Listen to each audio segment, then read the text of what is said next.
All right, everyone.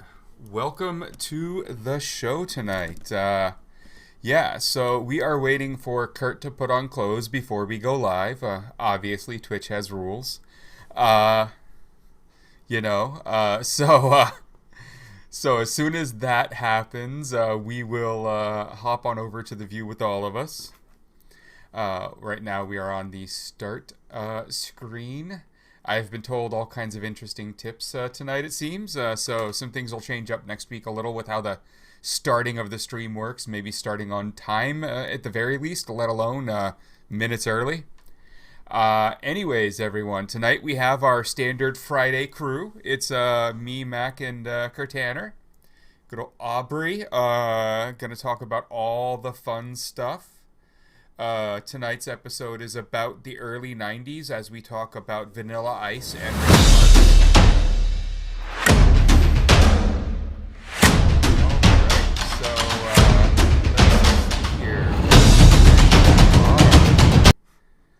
Alright, live! Kinda. There it is! Look at everyone. You got a little blip of the weird glitched setup. I ain't done with that screen yet. But here we are, and Kurt is dressed. All right. And you can see him, too. Holy crap, that guy's white. Oh, I mean Canadian. Yeah. You look like you grew up outdoors in snow right now with the amount of brightness you got going on. Yeah. I'm gonna change the white balance here. It needs a little bit more warmth. I'm not albino. Kirtaner needs a little more warmth. Everyone heard him say it. True. In his life, not personally. Yes. I might remember. How do I times. actively change the audio device that Zoom is using? Because I accidentally, this is all messed up. It's going to my speakers and not my DAC. I mean, I hate go this to interface. preferences and then audio I don't know. from the menu there. I don't know what these things are. I don't know how to computer. Also on Zoom, if you do the little up arrow on the mute button, you can choose like all the different devices. Yeah, that's just input. But I got it. On yours, it's just input. On mine, it does both. Oh, really? Well, You should update. Yeah, I fixed it. It's good. You know, it's one of the things that a lot of people don't probably understand, that like technology isn't designed for people like me or Kurt or Mac to be able to use. It's designed for everyone else to be able to use. And so a lot of us tech people like actually have a lot of trouble getting this shit working. Like interfaces that are made for the general public confuse the living hell out of me. You know, just I'm honest about it, but they really confuse the hell out of me. I usually spend like hours just trying to find some basic, like, how do I change this specific setting? And it turns out that it's not in any of the things labeled that, because no regular user is expected to know that exists. Right. Mm-hmm. I know what that's called in code. Damn it, where is it? We always run into those problems. So you will see things on the show where me or Kurt or Mac will just be there like, I can't find the thing. When, like, my mom, who, you know, had trouble for the last decade using a touchscreen phone, would have found that setting in a minute because it's designed for her to be able to find it. Oh, yes. Happy New Year, everyone. Happy New Year. This is our first... I think I'm a little less bleached out now. You are. This is our first episode of the year. True. I mean, Yes. you know, kind of had to be the first. Yeah, hard to beat this one. You know, it was weird. I watched New Year's last night, and you know, as I did before falling asleep, I always flip through all the things, and I see you know, Robot Dick Clark, or some people call him Ryan Seacrest for some reason, but I just, you know, he looks like Robot Dick Clark to me. And then you see on like CNN, you see, you know, Anderson Cooper and Andy Cohen making like 4 hours of gay jokes. It's a very weird thing. But with the Anderson Cooper one, you got to see Times Square, which normally has like 50,000 people in it. Like, it's just like packed. And no, they had all these little like 6x6 like cordoned off areas with the police, the metal cages, and then they had in them individual little groups of like first responders, nurses, like all the frontline people were gifted like, you get to be the only ones here. There were only like 50 total people in the audience in Times Square for freaking New Year's Eve. Like, it was the weirdest thing. And I only even turn on their show at the right time to hopefully catch whatever's going on in Key West, because they do a good job of showing the drag party in Key West, which is always fun, as they drop like the giant shoe from the ceiling and all that stuff. But man, none of that happened. It was so weird seeing New Year's like with it almost non-existent. Like, yeah, it was very strange. Strange vibe. Yeah, very strange vibe. I occupied my time primarily just shooting the shit and getting completely loaded with various black hat friends, and also watching the Portland riots. Yeah, of course. That's a way to spend a New Year's Eve right there. It really is, really. I mean, welcome to America, Yeah, right. I was having an interesting conversation earlier. I know, Mac has heard me talk about like MrBeast before, and I'm sure you're on the internet, so you know who he is. He's, the YouTuber with, something like close to 50 million followers. And I thought something interesting, and I just wanted to say it out loud on the stream, because this was really weird to me. He starts off just making content, just like your average, like, I'm gonna get viewers stuff. He counts to 100,000, shit like that, right? And when he's like 13, and, it's been like a decade, and this guy now has all the followers. And he's doing good shit with it. He's, helping the homeless, he's filling food shelters, he's actually starting his own chain of food shelters and food pantries around the country now. Like, I mean, it's crazy. The trees thing he did, where, plant like 20 million trees or something, But he started a chain of fast food restaurants. And they aren't like real, like physical, like Wendy's, McDonald's kind of locations yet. They're just, local kitchens who do, that we make, different food menus. So it's on DoorDash or Grubhub, I think, depending on where you are, right? And you go buy MrBeast burgers. And so I was thinking about, here's this YouTube guy who's got, that nice face. Everyone's falling in love with this guy. He's got millions of followers across multiple channels.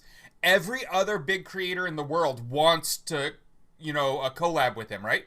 Yeah. And now he has 5 other channels that are all reaching 10, 20 million followers.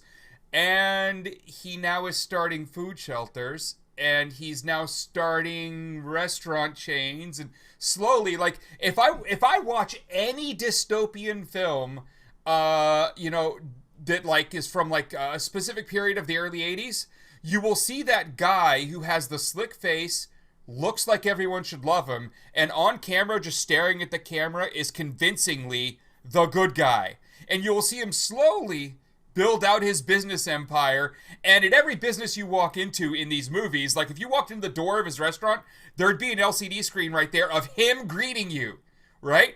And in this world that we live right now, MrBeast could pull this off. And I find that interesting. That's very interesting. That was the thought I had. It was just like, he could start 30 more businesses right now with the amount of money he's got coming in. And he could go like a really weird route with this. Yeah. How and at least a third of those movies, that guy is the villain. How many restaurants and small business owners and stuff are losing their shirts during this pandemic, and he manages to pull that off? That's weird.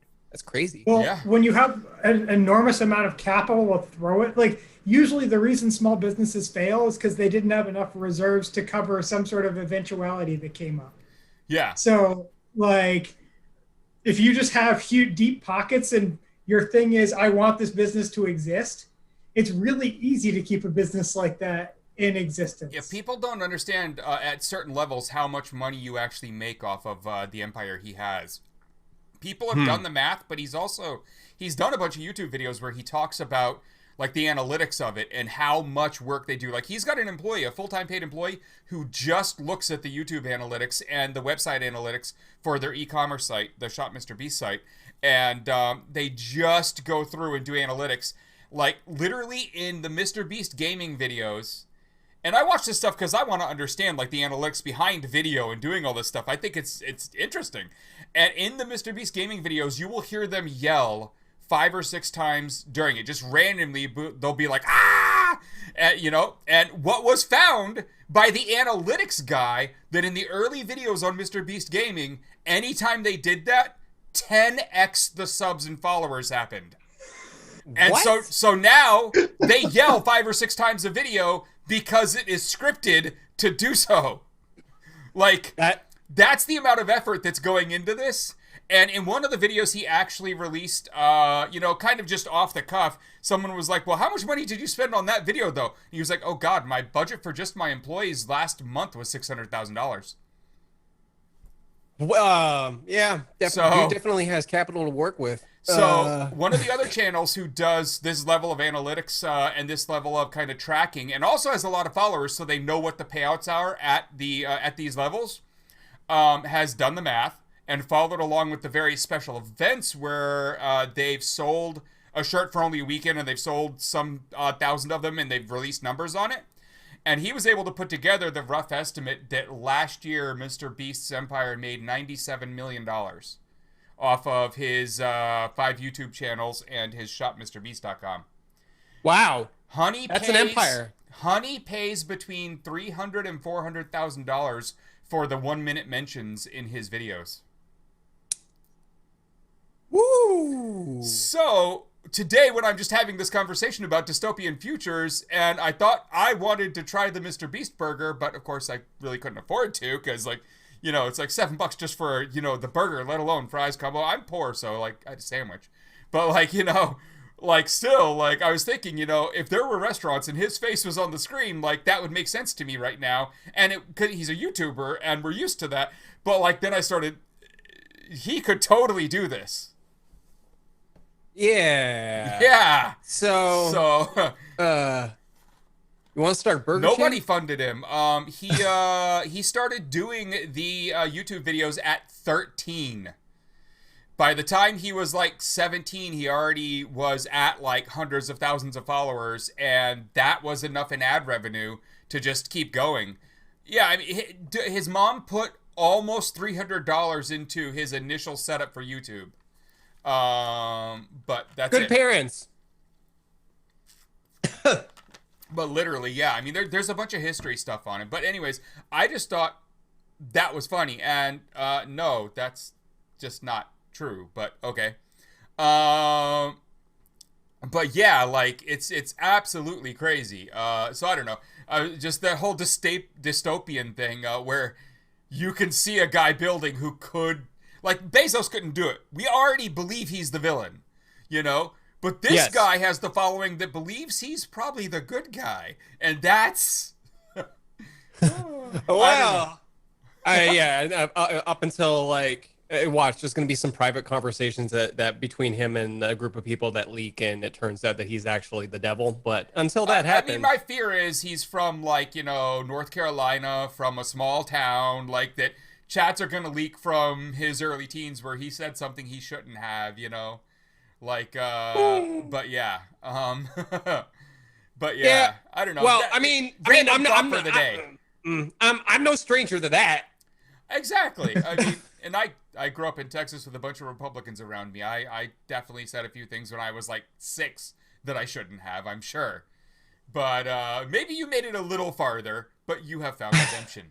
Yes. We found a forum thread on a Nazi forum that where they were literally talking back in early 2007 how we had a anti-neo-Nazi IRC channel called No More Nazis, and they were just complaining about that. And I barely things were such a flurry that I barely remember some of the fringe details, but there's straight up evidence that I was out there beginning of 2007, straight up trying to deplatform white supremacists. So yeah, I read the threads. Yeah, do not. And the white supremacists were getting really mad at you, saying, "What do you mean 420 Chan doesn't have an agenda? They're in these channels fighting us." Yeah. So if anybody takes my off-color jokes, don't take them literally. They were just off-color jokes. The years before Gamergate were very strange. Yes. Today I'm gonna give everyone watching a little tip for the random people who want more followers on Twitter.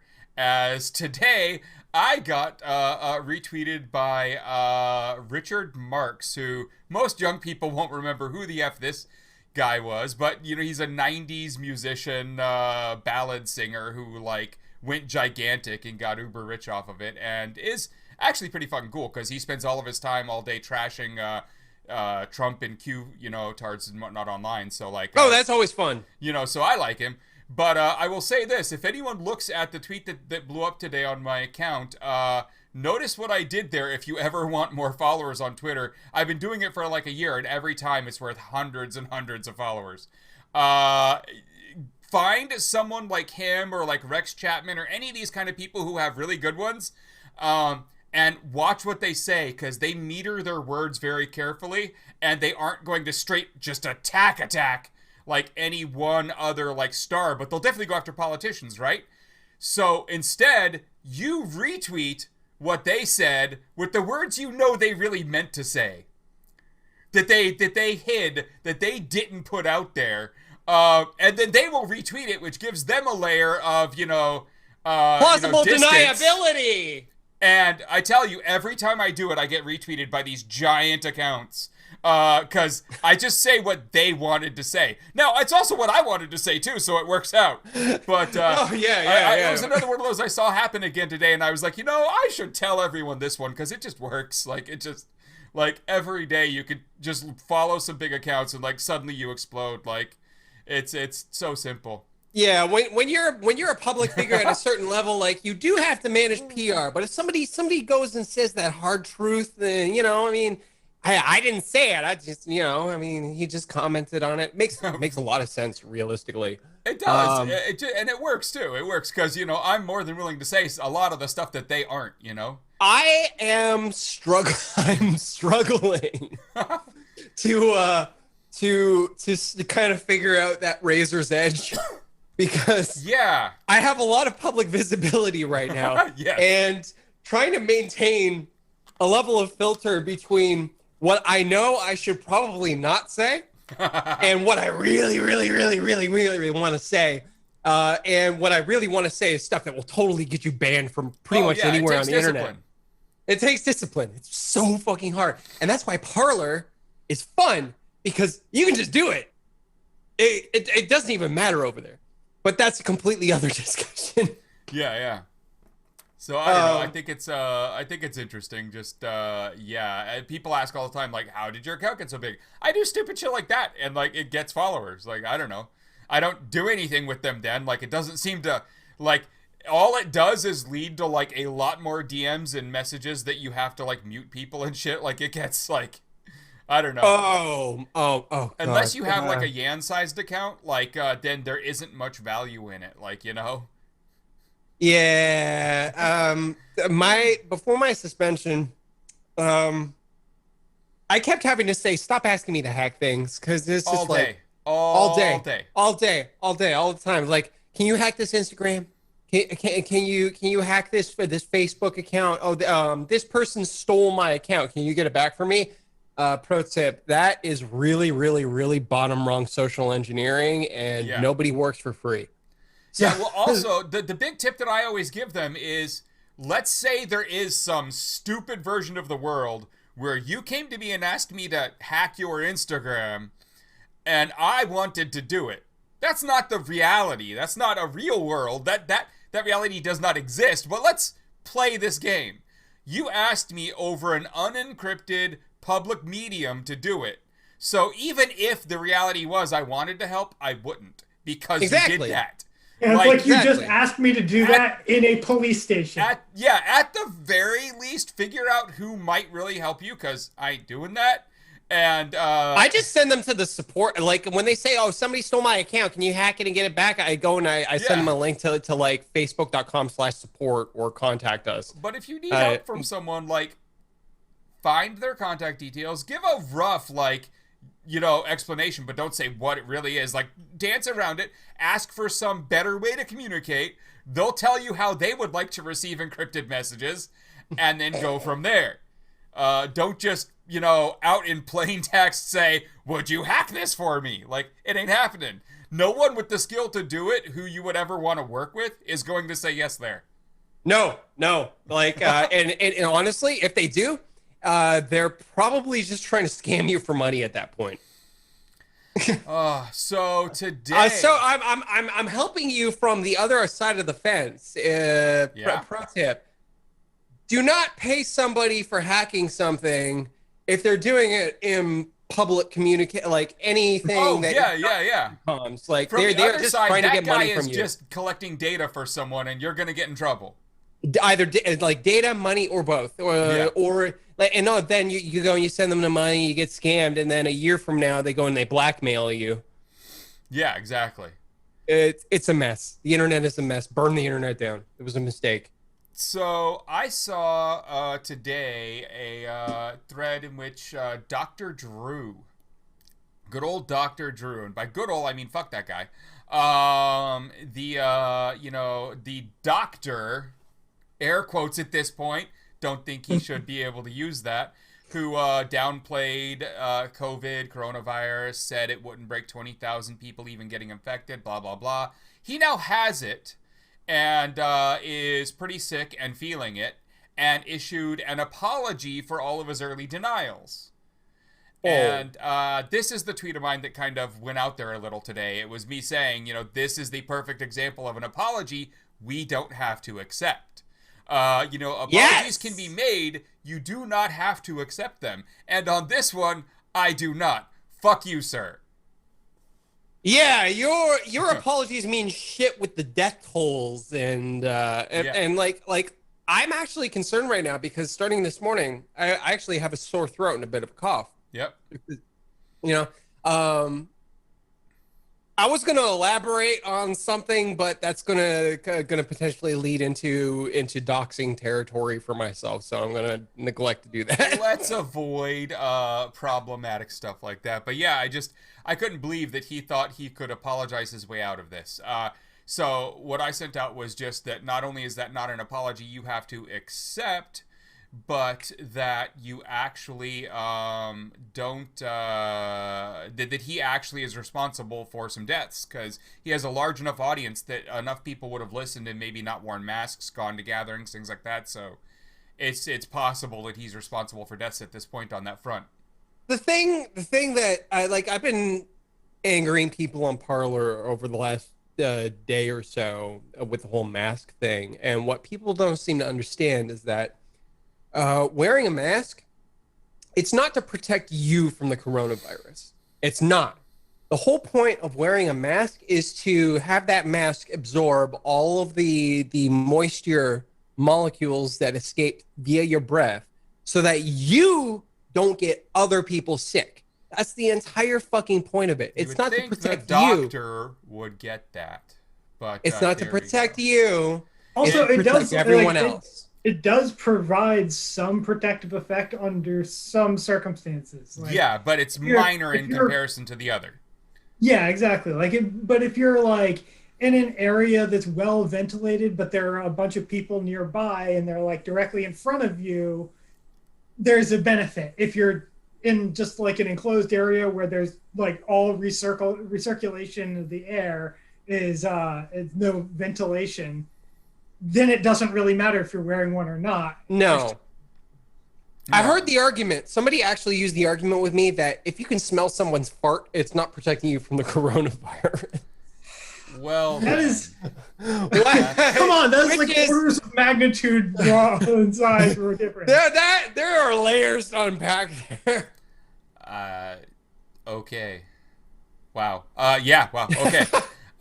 Anyways, so yeah, Archsidianon mentioned, the fact that Dr. Drew and Adam Carolla used to work together, and they basically taught an entire generation about sex.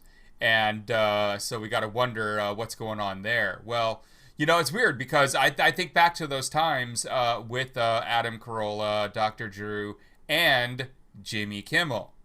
Because Jimmy Kimmel got his start with Adam Carolla, who we all know is a misogynistic, Trump-supporting piece of shit.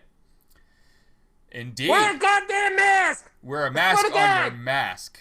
Wear a mask on your mask! Yo, Doc, I heard you like masks, so I put a mask on your mask! But, so I always look at Jimmy Kimmel with this side eye. Like, I'm always like, so far you haven't made that big of a mistake yet since you became, like, just you.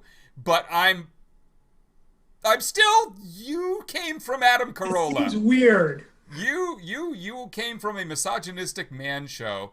And I understand that, men should have the ability to do some things on their own. And, like, man caves, and all that. Whatever. I don't fucking care about that. But, like, the show itself was very misogynistic. Like, they had the women in bikinis walking around the audience and shit. Like, it was all, like serving the guys beer. Yeah, so, he did not come from the best of beginnings.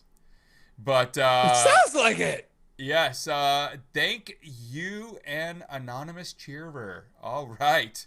I love it. I guess that's just how that does that. Right there, that is a perfect username. Right?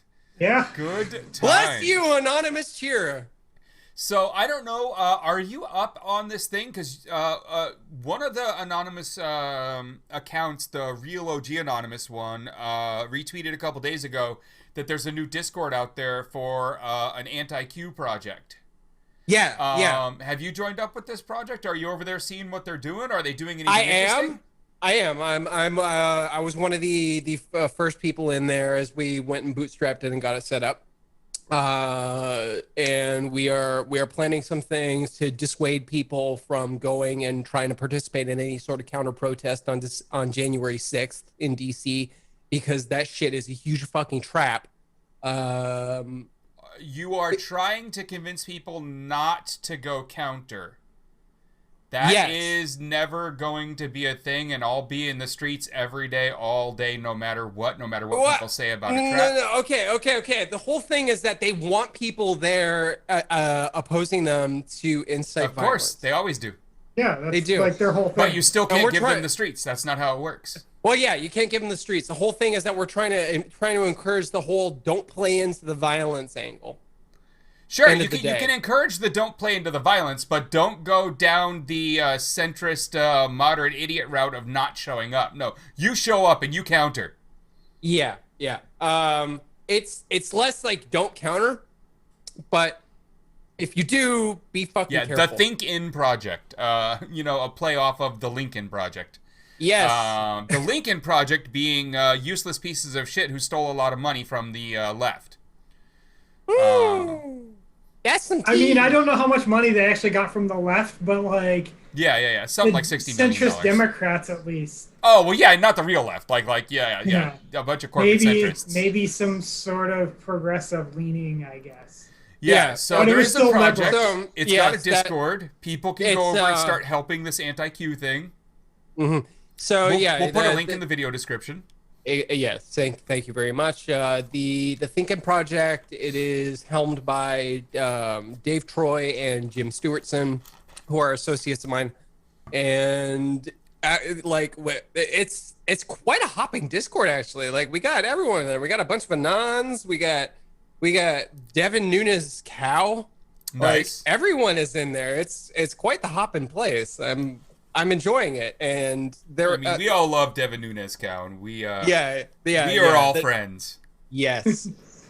It's been nice because a lot of them have been popping in there and seeing me in there and being like, "Hey, oh my God, you're here!" I'm like, "Yes, please." Jack Dorsey just will not free me. So if you want to join this specific Discord, I will go and grab the tweet. You can contact Jim. It's currently invite only, but you can contact Jim Stewartson. I'm typing things, and my alcohol tolerance go down. What the fuck?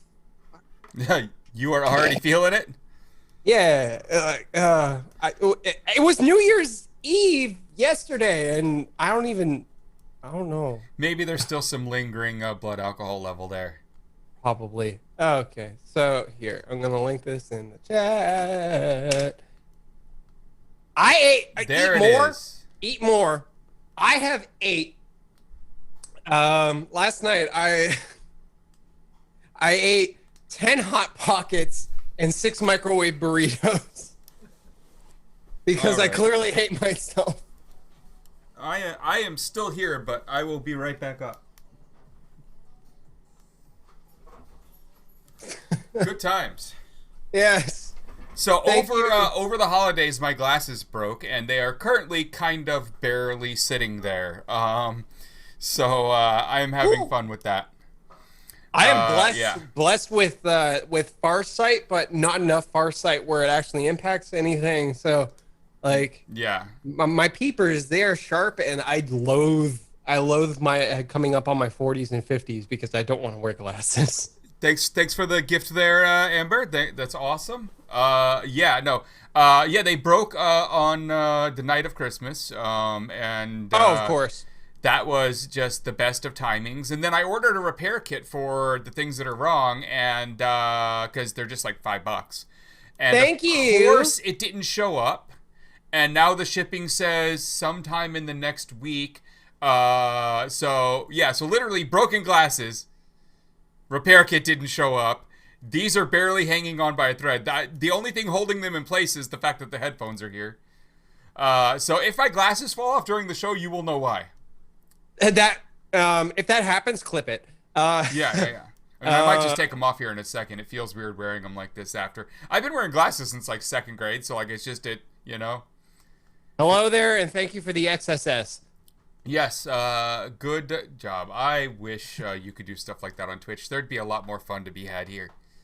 Well, okay. See, there are Twitch extensions and there are Twitch bots. I'm sure somewhere there's something you could probably do. But I'm not encouraging you to commit crimes. Yes, no crimes there, please. Not with our encouragement. I'm not saying there aren't all kinds of illegal things you should probably be doing in life. I'm just saying, don't allow us to encourage you or imply that we in any way did. That's all I'm saying. Do crime. I wanted to shout out to a large piece of shit. Vanilla Ice, for anyone who doesn't know, was the headliner and DJ of Trump's Mar-a-Lago New Year's Eve event. So for anyone who hadn't canceled him all the way back in the 90s, if you for some reason still like that guy, no. Just no. I mean, really, you should regret that entire time anyway. He was joined on stage by the Beach Boys. So also... but we already knew that about them. Like, I mean, that's just who they are. You ever actually seen the Vanilla Ice movie? Oh, Cool as Ice? I did. Well, I watched it when it came out just because, like, me and my friends were all into watching really bad movies together and, like, yelling at it. And it's time to drop the zero and get with the hero. It's such a bad movie. Oh, my God. It's so fucking bad. Oh my god. Yeah. Oh my god, indeed. So yeah, that guy is double and triple canceled. Maybe, just maybe, and I'm not a big fan of Suge Knight, but like, I think he is a bad human being and deserves to be like, dying in prison. But maybe he should have let go when he was holding Vanilla Ice over the side of, the balcony for stealing his beats. Because turns out like Vanilla Ice's like one hit also was all stolen, like, so like, I mean, yep, he didn't even come up with that shit. So fuck you. So fuck that guy. So go be like mean to him on Twitter and shit, because he does respond, so like, you can go fuck with him. Oh, he's God an asshole. Damn it, unban me, you bastard. I know, right? Like, Kurt is missing out on so much fun right now. Come on. Seriously, people. God damn it, I want to shit on Vanilla Ice. I want to shit on him. I want him to fucking respond. Fuck, God damn it, I I want to do, and I'm not going to scream them out there. So it's probably a violation of multiple terms of service.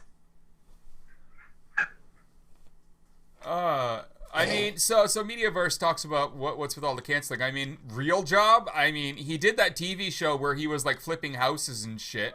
I thought it was hilarious that someone gave Vanilla Ice a I'm repairing and flipping houses TV show. Like, how the fuck do you get there? So I went and like looked it up and shit, and like some of the large houses he did are like 5 years on, still for sale. Like, he couldn't even sell the dumb shit he built. Like, so, like, no, I mean, I don't know. I just, unless he's selling out to right-wingers for some weird clout on their side, I don't think it's going to work out for that guy. It's horrible. Oh, God. That John J. hacking, that John Jackson tweet that was just linked. Hey, people taking news and then trying to spin up bullshit on that is just like, that's no bueno. John Jackson is a good friend. He is a really good friend. Awesome. He is. We are going to collaborate on some research in the coming future. In fact, he just got a shiny new Tesla Model 3 delivered the other day, and we're going to have some fun with that. Yeah, we definitely are. So, John is amazing. There's a lot of fun going on. I'm very glad he's out there following through with correcting idiots who are misusing the research. One of the bigger problems I have is like, those screens are actually really well priced. And I guess that's because they're subsidized by the Chinese surveillance state. Yeah. You know what? Like, if you just buy the panel, like direct with the TCL branding, you can find like 42-inch 4K like true fucking screens, like IPS panels and everything for like $90 new shipped. Like, if you do enough hard looking. And now we know why. Yes, indeed. How many of these can we get into homes? It seems to be the play. So another fun one this week, Mitch McConnell says the $2,000 checks to everyone are some kind of bailout for the super wealthy, to which everyone, including Bernie Sanders, on the floor live says less than 1% of the money in this entire bill goes to anyone who could possibly be considered wealthy. And Mitch McConnell just sits there looking like a turtle going, this is a corporate bailout. And he still keeps getting voted in. Why? Fuck you, Kentucky. Oh my God! So what is wrong with America? I swear. What the fuck? And the $2,000 thing isn't even like enough. Like, not even close. It's also no. The $2,000 a month. That should be every goddamn month to every fucking American. But it should be retroactive as well. We should get it back to March if we didn't get anything. Like, there's all kinds of, like, pieces to this puzzle. But already, even what they have done is going wrong. Like, I know multiple people who, in their bank account, because they had set up for the first round that happened way forever ago, they got, like, direct deposits this time without having applied for anything, which, great for them. I guess they didn't have to go through the work. But they got them, like, a day earlier than, like, shit was even supposed to happen. Like, direct deposited. Like, the whole system is kind of fucked up. And there was a big news article a few days ago about the fact that over $36 billion was stolen through the first round of this by scammers, foreign scammers. So the fact that, like, it's just randomly going out into bank accounts now is, like, great. I mean, good. Yeah. So how much more did they just make? I kind of want to move to, like, Romania and just start doing stuff like that. I don't know. Like, I mean, not to shit on, like, foreign countries, but, like, there are just some countries where you can get away with a little more. Oh yeah, totally. Like any former Soviet bloc country. I mean, you're probably gonna get away with so much shit. Yeah. One of those things. So, I don't know. I would like some money. I'd like to pay bills. It is the first. I don't have rent. If you're watching, landlord, I'll have it someday. I will. I'm trying. Follow! Like! Subscribe! Subscribe! Yes, that thing. Subscribe! Hit that button, subscribe! Give this man your money! That Fucking thing. do it! Do the thing! People need it! Here! Buy cheer bits! Use them! What he said. So, and it works. Look at that. There we go. Another one. Thanks for them. Oh, Do more! I love you all. So, Parlor Talk. So, weird things over at Parlor. One, I still don't have my gold badge. And I'm going to reach out to John tomorrow and ask, if things are going slow for a reason at this point. I understand holidays, so I'm not going to be like, problematic about it, but just, Zorb, thanks. 2 months, look at that. Keep doing it! Oh, hey, yeah, you're doing the MrBeast yelling thing. See? Yeah, it worked. The analytics have paid off. Oh my god. All the socks! Yes, that is be problematic. It's funny. Oh my god.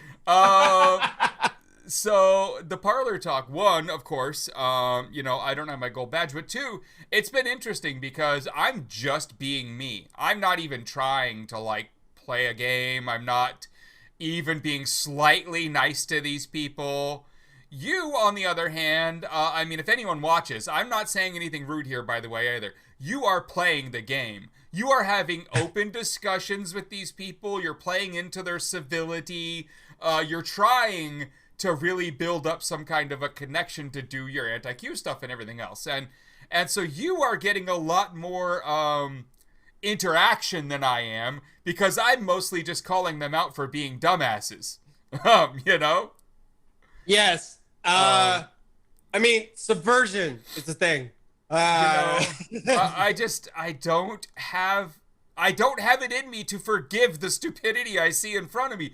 These people, I commented on one of their large threads the other day, why do people lie like this? What are you getting out of it? Is it all of you who are cheering this person on for the lie they just told know it's a lie? Are you cheering them on so they then cheer you on too, even though you're both in on it's a lie? How does this work in your head? And I got a bunch of surprisingly normal responses where people tried to break down why people do this. But then when you went and looked at their accounts, they were doing it too. And I'm I just don't. What is with these people? You remember that? You remember that episode of Archer where Lana offers to sleep with everyone in the office, and then they give her money so they can get bragging rights? Yeah. And everyone ultimately realized that everyone else is lying too. But Didn't matter. No, it doesn't matter. I don't know. I'm having more trouble playing the game than you are. Now, I think part of my having trouble is that they can go find me over on Twitter. Somebody's lighting fireworks off. Well, they can go find me over on Twitter, and they can't go find you right now over on Twitter, and I'm still being my loud, opinionated self over there. And so they can go look me up pretty quickly and be like, oh, fuck that guy. Because I just put out some anti-Trump meme or something, right? And so that is interesting with your Twitter being shut down. They don't get to go see any of, what you might be doing over there. It's kind of helpful for what you're doing. It is. Cause I'm not going to go and just blast out on Parlor specifically. It's a very measured, as you said, it's a measured thing that I'm doing. And it's, on the one hand, it's really funny.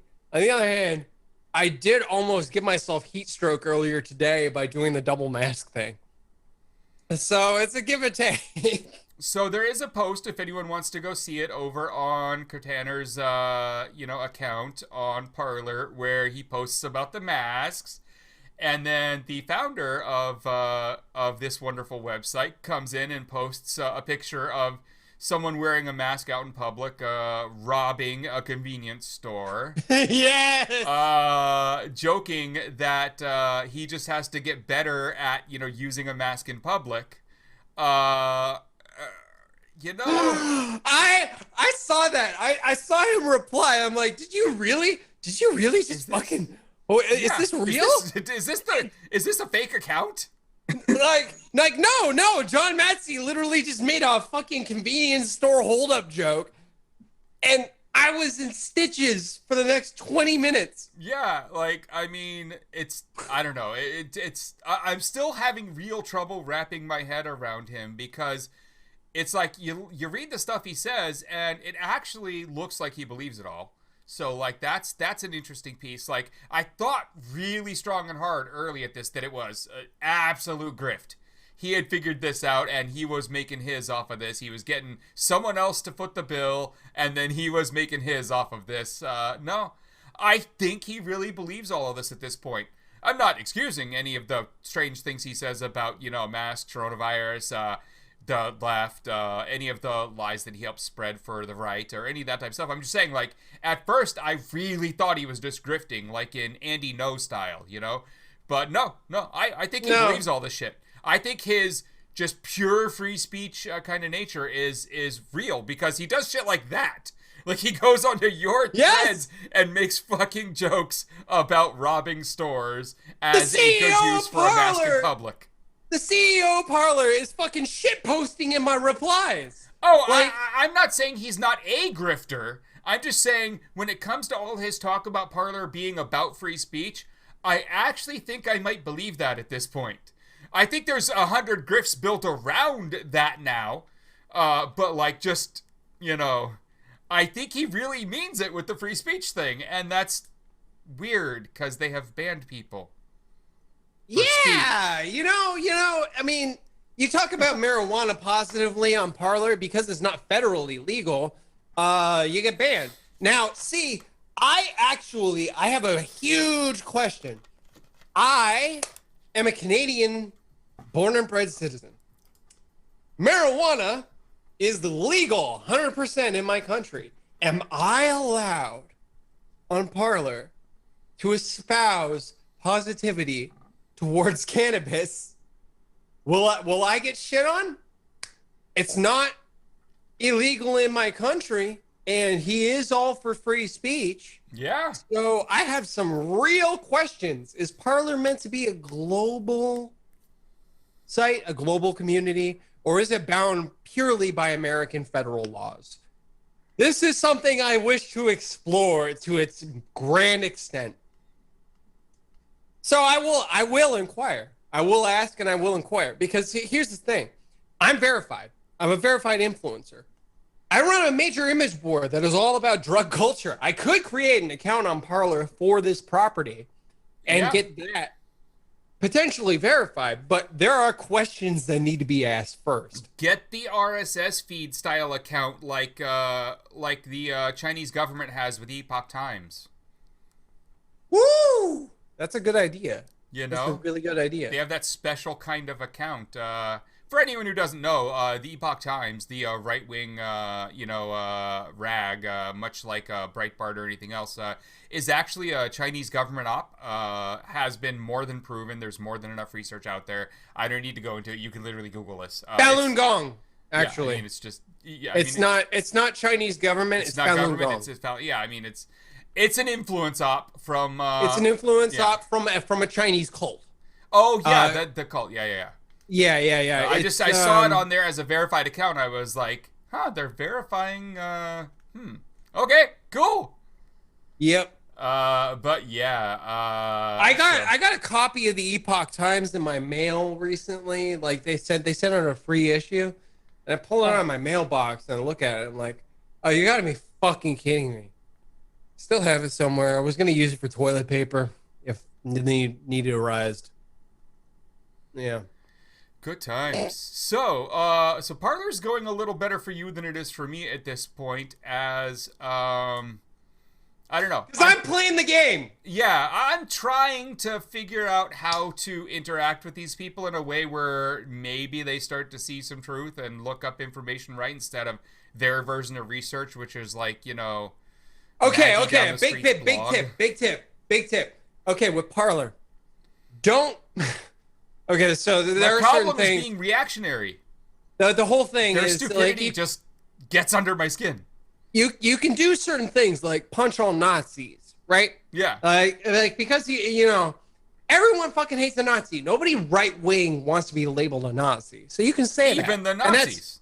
Even the Nazis. So you can say that it's not anything overt, but realistically speaking, you want to tone it down. You want to not be so much of an abrasive, like God damn it, you're all fucking evil in your posts. Save that for the replies. You want to lead them in, and then they say something to you, and you're just like, I can't wait for Donald Trump to be dragged out of the White House by Secret Service. Works every time. There's a flow. There's a flow with Parler that I've sort of figured out. It's an interesting environment. I'm doing my best to also not let the level of negativity over there get to me in any way. Like, it won't bother me in any kind of a my feelings are hurt way. Dude, threaten my life all you want. I think it's hilarious. But just reading and sifting through that much utter stupidity, that many lies, that much just false statements it's mentally draining. Okay, you have a lot more sensibilities than I do. It might be mentally draining for you, but I'm just like, all right, bring on the shit posting. Bring it. I'm clearly unhinged at some level. I mean, you've run a Chan for some reason for this many years, of course. I mean, you know. I run the only reasonable image board, and even that how is many like image tenuous. boards have come up and then gone down because the admins have realized this ain't for me. You know. I'm not, okay. Like I did the math, and out of every single image board proprietor, if you do not count Hiroyuki, the current owner of 4chan, if you do not count him as having 2 channels stolen from him, I am the longest survivor of like an original property in this whole shit show. Like Moot after Gamergate, Moot fucking ran. Like he ran away. He finally gave up. He gave up. He was like, you know what, fuck this shit. And I'm Chris, I am forever sorry for everything that I triggered. But be it as it may, I'm literally the longest survivor. I have clearly fucked up sensibilities that work to my advantage, and I swear to God, I'm gonna dig us out of this goddamn mess, one way or another. Fuck! Okay. That is the energy. There it is, everyone. Gamergate! QAnon! There is a logical progression. There have been multiple research papers written about this. Anonymous, hi, hello, led to Gamergate. I tried to warn Frederick. He didn't listen. Now he agrees with me. I'm sorry. Led to QAnon. So trust me, I have a weird amount of context on this entire fucking nightmare scenario. And that's why I'm so fucking invested right now. And realistically speaking, this all comes down to Jim Watkins being a piece of fucking shit. And the way that I'm looking at this is that this is family business. That motherfucker stepped into my domain, and he does not know what the fuck he's doing. He's making a fucking mess of the whole thing, and I'm gonna make him goddamn suffer. Yes, please. Yes! I mean, like, if anyone, out there wonders why I, like, really gravitated towards Kurt as he showed back up, as this isn't a new level of energy for him. I remembered our past interactions, even though it had been a while, and he came right with this energy right up front, and I was like, oh, no, that's what we need. We need that right there going on.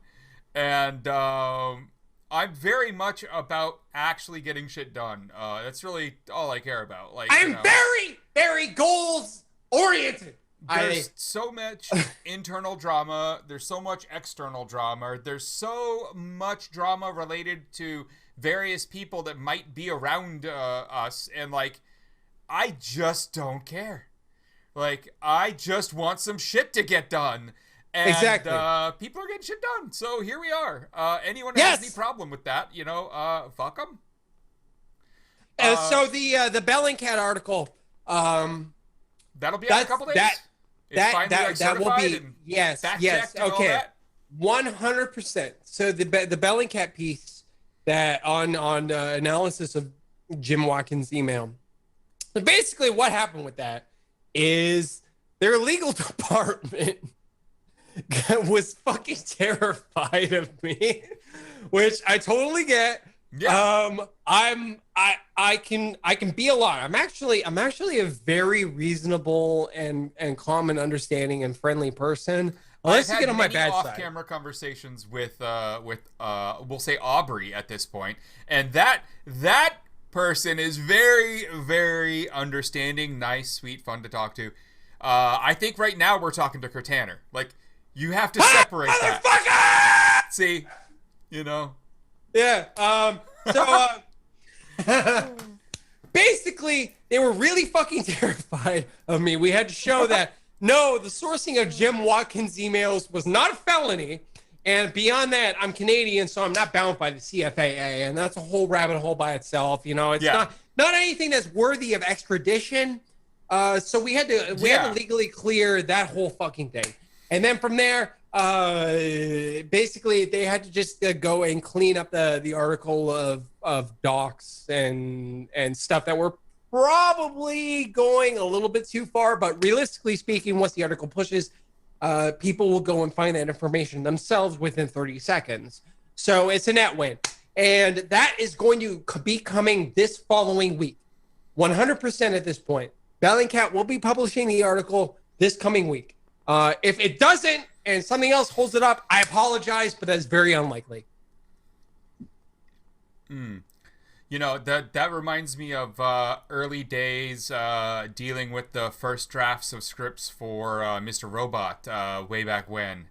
One of the legalities things that had to be dealt with, one of the creators had a real, he really badly wanted reality when it came to the hacking. And so you'll notice, that a lot of like command line stuff is there. You see him in a couple episodes, like literally compile shit at a command line, run it, and then have it actually break in. And I got to tell you, in those instances, that was a real device. That code was real, and it was really exploited live on that camera. And one of the interesting things there is in a couple of the episodes, the IP address where he, in one of them, WGet and another curled, downloaded the exploit from and pointed it at hardware. The hardware name, like printed on it, wasn't a real like public company, in the world.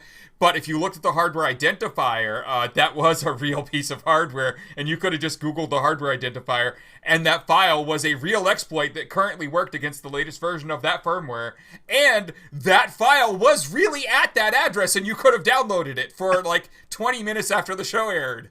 And wow! So that happened a couple times during the show, and dropping 0 days on fucking national television. It was hilarious to us, but like we didn't announce it beforehand or anything. It just kind of happened, and some people, a couple times it got downloaded. And legal, so it was on USA Network, but USA is actually an NBC channel. So NBC's legal team had to like look at this, and they had to, it took them 6 months to finally say, okay, to let them do that. Okay, NBC. That would probably explain why whenever I'm dealing with NBC folks, they're probably just like a little bit more like, That contextualizes some things for me. Yeah, they went through a lot of stuff with Mike, with B, with Core, with all the others who were kind of involved with that. Yes, not all of it was real either. Like, not all of it was real, but some of it had to be done in ways just to push the storyline. But, the realistic nature of it, like grabbing a file that someone had told you where it was or they had sent you and then dropping down to a command line, then breaking into a thing or somehow getting into a local network and then from that local network doing your hack because you couldn't get to the thing you wanted to from outside, all that type of stuff. Like, it was realism. There's one episode that stood out in my mind. It was the one where Angela had to go and sign some firmware. That that whole sequence, one that was a cinematography. That was a master stroke of cinematography. The whole single camera shot thing, like that was a really impactful episode. But I really appreciated that when she goes to the code signing machine, that whole thing, like that was actually a real system, real infrastructure. Yeah. They did that whole fucking thing, going and finding the red USB key, the black USB key, the pin pad, and all that. That was actually legit as fuck. Yeah, very early on. Building out the air-gapped nature of your actual signing machine, so your private keys don't ever get hacked, even if your internal network gets taken, things like that. Like all of that, like there was a lot of work done on the realism. And that was important on that show, and it was really cool to see them work on that way. I really appreciate, and like, I did not watch Mr. Robot until August.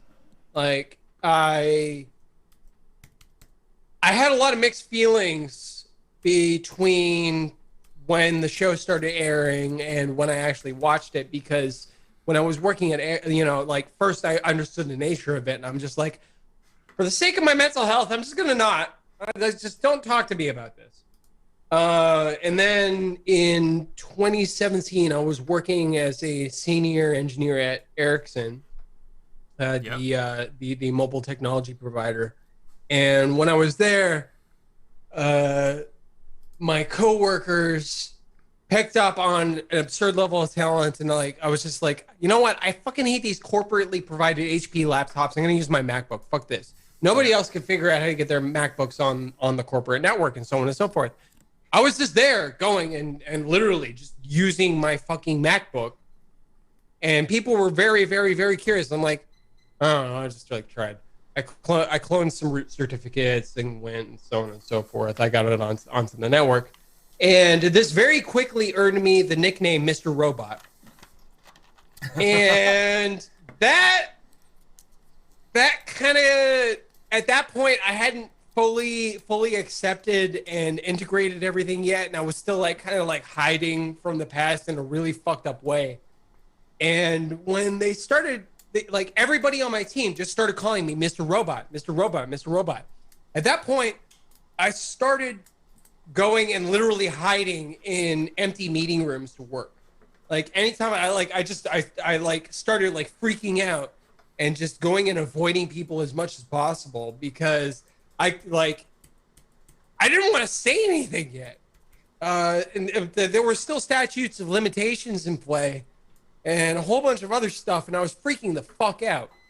So I would just go take my laptop, go find a little mini meeting room, just go sit in there, had dual laptop, whatever, and just work in there alone.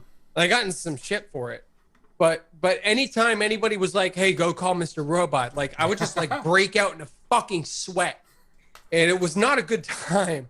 That's part of the reason why I didn't renew my contract at the end of mid 2018 when they wanted to.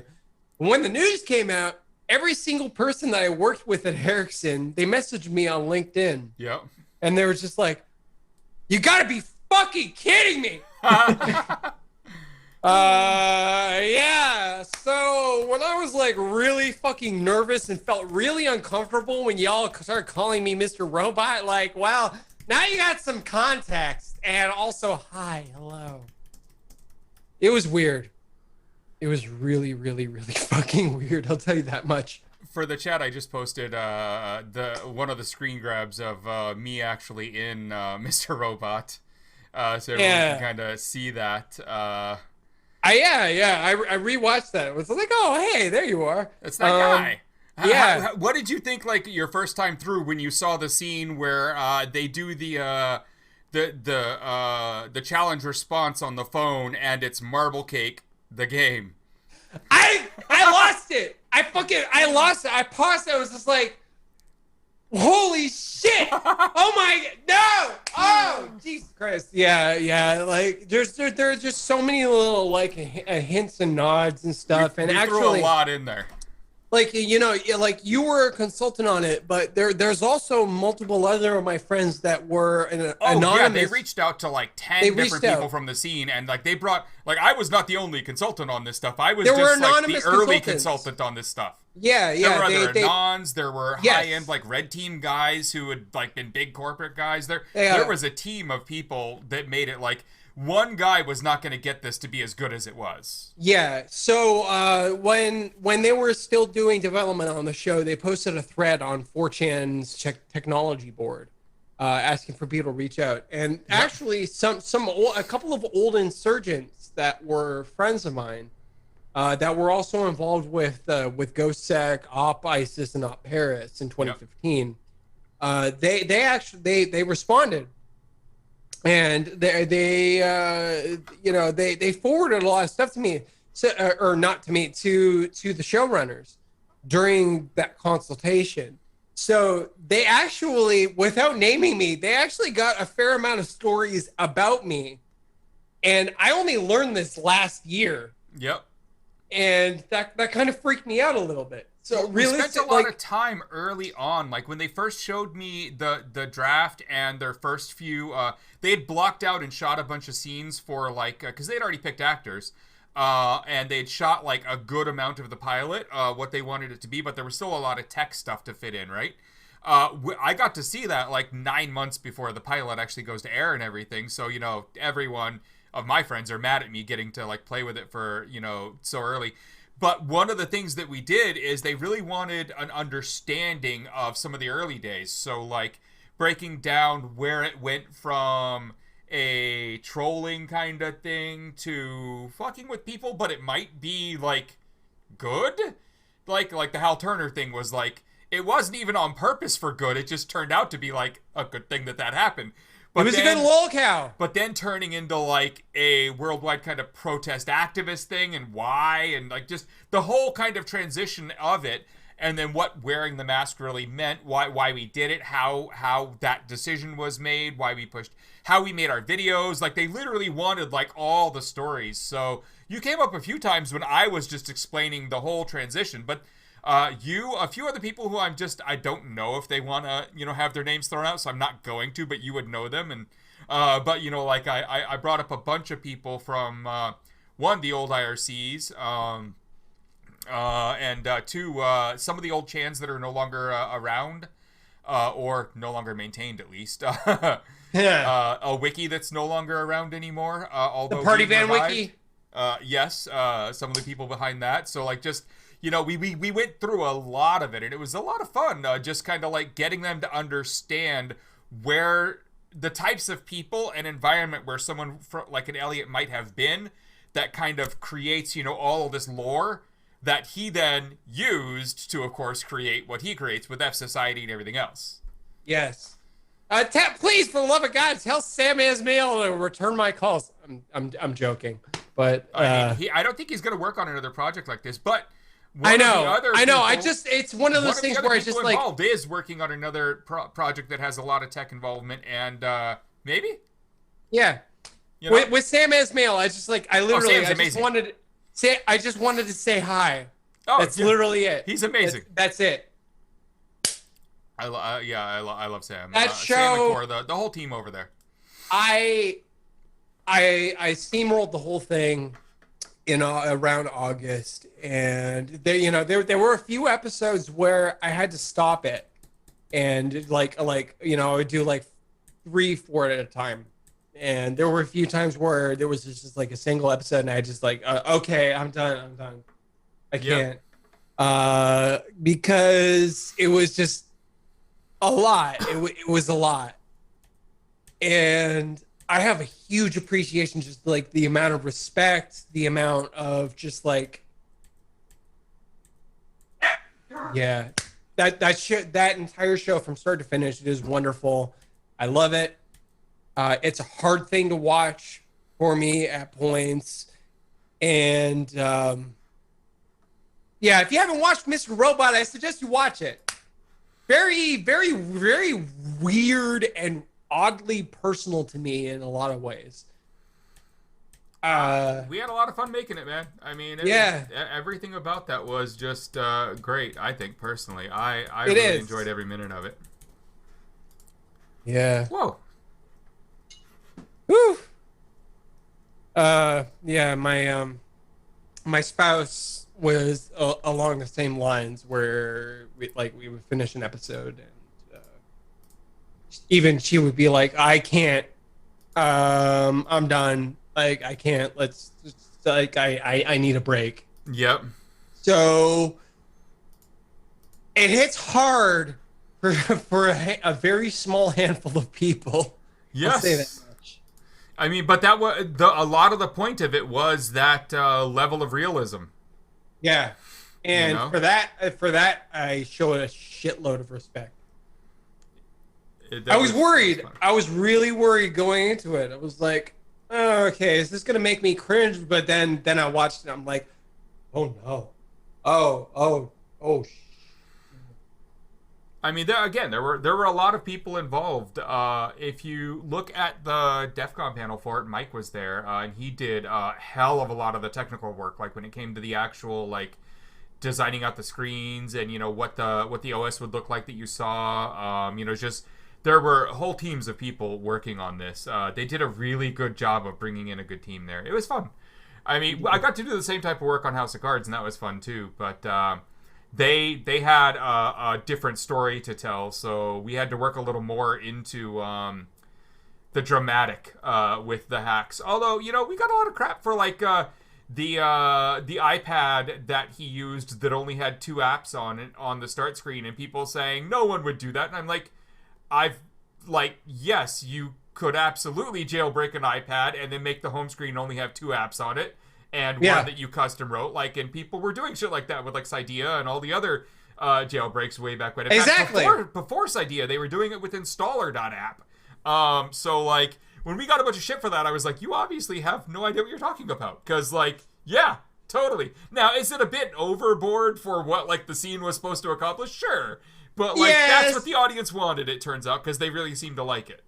Yes. Yeah, there was not a single moment in that show that made me go, all right, that's fucking ridiculous. No. Like even the whole like overarching plot with going and turning all of the UPSs into a bomb. The science was sound. It actually was. They really did a lot of the amount of consultants they hired on that show was crazy. Topicado, the bot is doing that because the way it works on our screen, for me to be able to read it, or like Kurt or anyone else while we're talking, they've got to be small enough messages that we can actually see it. So I'm sorry the bot keeps doing that to you, but break it up into a couple messages maybe. But otherwise, we just don't we can't read big long messages and still be on stream here and see it. Last thing about Mr. Robot, I told my mom to watch it. She only got a few episodes in before she couldn't continue. She's like, it's too fucking real. Yeah. Yeah. And one of the things that I liked about it too was I'm kind of all for what happens, taking down Evil Corp, shutting down the financial systems, all of that. When I was reading a lot of that early script stuff, I still have all the early scripts too. I even have the hard copy ones from when I was there and whatnot, and just reading all that type stuff, it was I was thinking this is what I wish we had accomplished. Yeah, let's goals. Yeah. New squad goals. New squad goals. New squad goals, just without the blowing up buildings. Yeah. None of the blowing up buildings or all the people in the street after the money kind of has its problem. Okay. So it's it was actually really surreal watching it over this past summer, because everybody in that show is they're all wearing face masks. There's a lot of that, yeah. There's a lot of that. So I'm watching that, and we're thinking, wow, that's really fucking poignant and strange, because there's a lot of that shit. Just a little detail. People understand the hoodie is always there. It's always hoodie. It is always hoodie time. So it's always hoodie in Philadelphia. I think I have 4 pairs of pants, but I have 30 hoodies. Because you have to have every single type of hoodie: the zip ups, the pullovers, the shawls, you have to have all of the hoodies. The bright ones, the dark ones, you know. Yeah. I feel that that hoodie mood. Right? And I don't know. I take good care of them, too. This is actually the hoodie I was wearing on day one of Occupy Wall Street. There we go. Like, now I'm a hacker. I'm a horrible hacker. I'm going to hack everything you earn. I'm going to hack everything you own. I'm going to hack your parents. I'm going to hack your family. Nothing is safe. Nothing. Good times. Let's overthrow the government! You know, I am not against that as an idea. I am against being the guy who says it and then it starts because I don't want to be the one who goes to prison. Really, right? I think Mac's there with me. I don't think he wants to go to prison. No, I definitely don't really. I'm not an American citizen. I'm okay. I can say this shit. I don't think you're allowed to overthrow the Canadian government either without that. I don't want to overthrow the Canadian government. Unless you win. I don't. No. Well, No. yeah. I'm not talking about the Canadian government. Justin Trudeau, you're all. Okay, I'm not gonna say you're all right. Yeah, don't do that. He's made a lot of mistakes. Definitely not all right. I mean, You're really hot. Justin Trudeau, you're hot. You're the hottest you goddamn government leader I've ever seen in my life. So I have two of these at this point in life. One is my original one and you can see it's kind of a little different design than his because this is the one from like the very, very beginning. So this is like 2008, and then this is March. This is from not March. May 2007. Nice. Yeah, this is from January 08, so they might be the same. I don't know. Mine's bent a little. But then this is my friend who paints masks. It's all like technical design specs and whatnot. I love this one. Woo! Yeah, my friend is a local artist. Evan Lukash does these, and he's done like thousands of different designs. I don't know if this site is still there, but it was projectananimask.com, and there's a lot of cool designs like this up there. So yeah, so these are my two. I don't know how you managed to keep your original ones intact. Like I have them that are from I think 2010 intact, because my original ones got destroyed and ripped and stained. Like it's not in good shape. They're like this one is older than those other ones. It's actually like the only thing that's happened is that the foam padding has come off. Yeah, that never stays. No. But otherwise, like this thing is basically museum quality, which I mean, I'll put it this way. This was put into storage in 2008. And only really brought back out this year. I mean, this is my second one, and it still has like torn bits, and like the strap is held on with the tape at this point. Woo!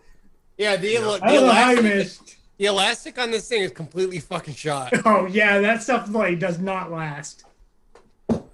My wife brought the old one over because we don't keep that one just kind of like hanging around. Like she had to go get it.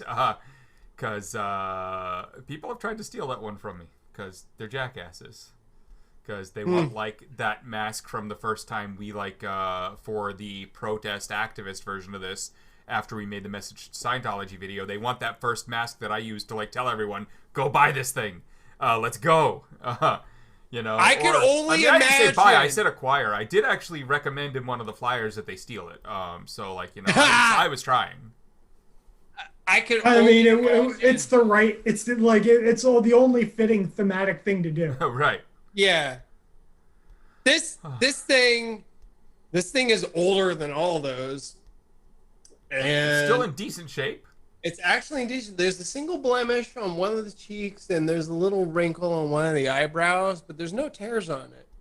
The elastic is shot, but really that's about it. It's something that I actually take a good amount of care for these days. So you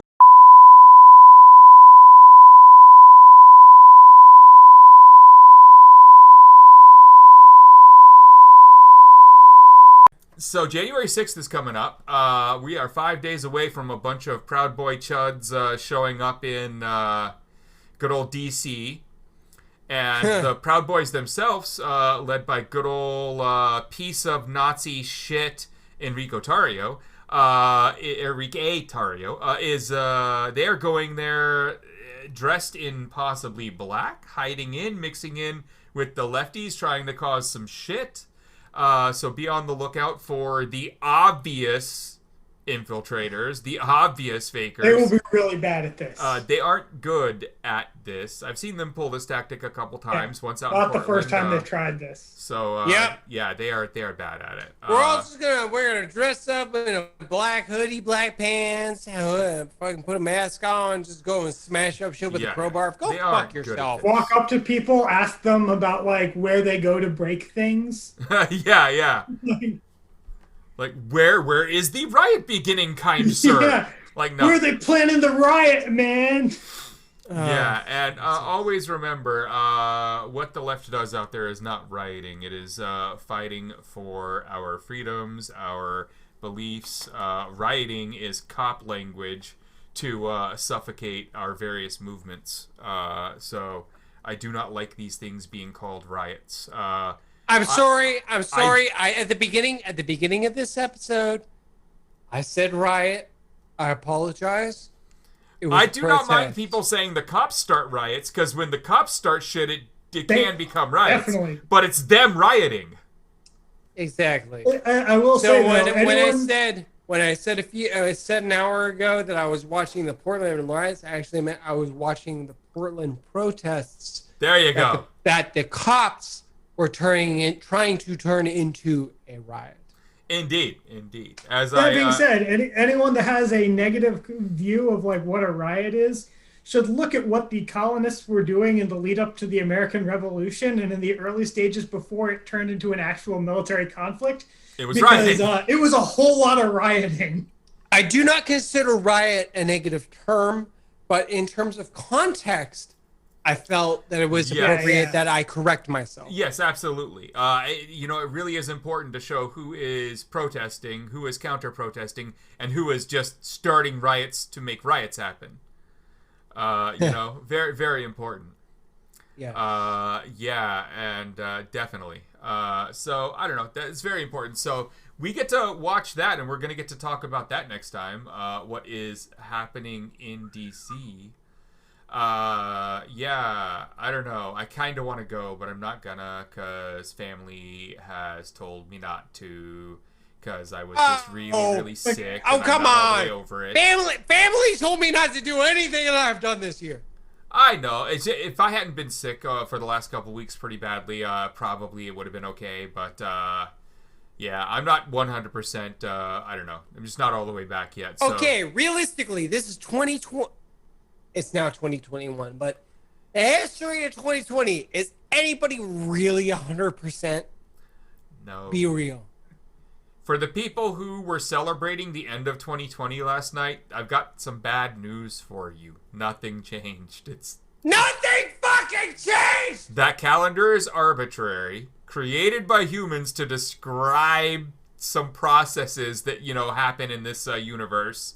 The only thing that the calendar actually has any impact on is the fucking fiscal year of every fucking publicly traded corporation on this goddamn godforsaken fucking earth.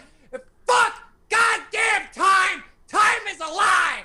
We are living in the fucking fourth-dimensional time cube! One of my favorite early web pages on the internet. I was really sad when Time Cube went away. I mean, you can still find like archived versions. Yes. It was like a classic. It is definitely. I'm sorry. That just came out. I don't even know where that came from. Oh my god. Good times, but you gotta let it out sometimes. You gotta get it out sometimes. Woo. Oh, bring on the asteroids! I don't know that I'm there yet. I'm not far from there. I'm just not there yet. I, for some reason, while having lost almost all faith in humanity itself, still feel that there might be something to save here. I'm not sure yet. But I will say, for anyone out there who likes to talk about, like, the planet is dying, we're killing the planet, that is never true and will never be true. The planet's gonna be here after us. We ain't blowing this up. We might kill ourselves, but you know what? That's a different... If we manage to take out the Earth along with us, it will be truly humanity's most impressive achievement. And one of the most impressive we could conceive of achieving. Yeah, blowing up an entire planet is hard. That's really fucked up, but really true. Hit that follow button! Hit that subscribe button! Hit that like button! Fucking cheer! What the fuck? Give this goddamn man your money! Because capitalism sucks! We all got bills to pay. There we are. Oh my god. Thank you. SP Zone. Is this SP Zone from a long time ago, as in suppressive person?